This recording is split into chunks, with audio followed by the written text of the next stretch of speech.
Thailand लगातार चावल को लेकर चर्चा में बना हुआ है, जहां इसी बीच अब यूएस डिपार्टमेंट ऑफ एग्रीकल्चर की फॉरेन एग्रीकल्चरल सर्विस द्वारा दी गई ताजा जानकारी के अनुसार 2024-25 में थाईलैंड का चावल एक्सपोर्ट घटकर 7.5 मिलियन टन रह गया, जो पिछले साल के 9.9 मिलियन टन से 24% की भारी गिरावट है। बताया जा रहा है कि थाईलैंड के चावल निर्यात में यह गिरावट ग्लोबल कंपटीशन के बढ़ने को दिखाती है, खासकर भारत के इंटरनेशनल मार्केट में दोबारा आने और वियतनाम से चावल की ज्यादा सप्लाई के कारण, जिसमें ज्यादा वॉल्यूम वाले सफेद चावल सेगमेंट में थाईलैंड का हिस्सा कम हो गया है। थाईलैंड को लेकर सामने आए एफएएस रिपोर्ट के मुताबिक 2024-25 के पहले 6 महीनों का एक्सपोर्ट डेटा 2023-24 के मुकाबले सफेद चावल के एक्सपोर्ट में गिरावट को दिखाता है, जबकि पैराबॉइल्ड और खुशबूदार चावल की किस्मों की प्रीमियम एक्सपोर्ट मार्केट में ज्यादा डिमांड और कीमत में मजबूती रही। इसके साथ ही एफएएस रिपोर्ट कहती है कि इसी बीच मिडिल ईस्ट, एशिया और अफ्रीका जैसे प्रीमियम एक्सपोर्ट मार्केट में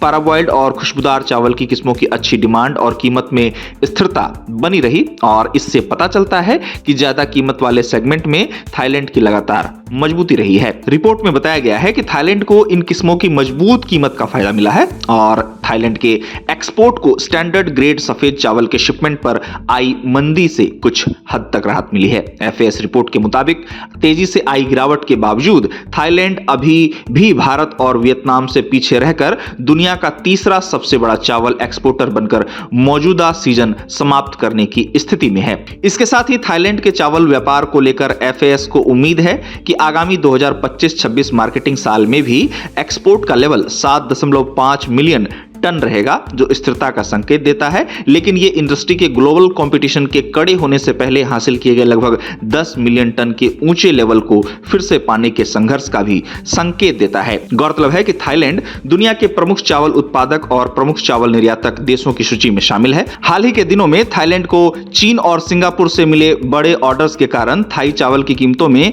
तेजी देखे जाने की खबर भी सामने आई, जिससे थाई राइस मिलों के मालिकों और किसानों के आत्मविश्वास में मजबूती आई है। साथ ही थाईलैंड अपने चावल व्यापार को लेकर नए मार्केट्स भी खोज रहा है, ताकि वो चावल निर्यात को और आगे बढ़ा सके। लेकिन इसी बीच अब यूएस डिपार्टमेंट ऑफ एग्रीकल्चर की फॉरेन एग्रीकल्चरल सर्विस द्वारा दी गई ताजा जानकारी के अनुसार 2024-25 में थाईलैंड का चावल एक्सपोर्ट घटकर 7.5 मिलियन टन रह गया, जो पिछले साल के 9.9 मिलियन टन से 24% की भारी गिरावट है।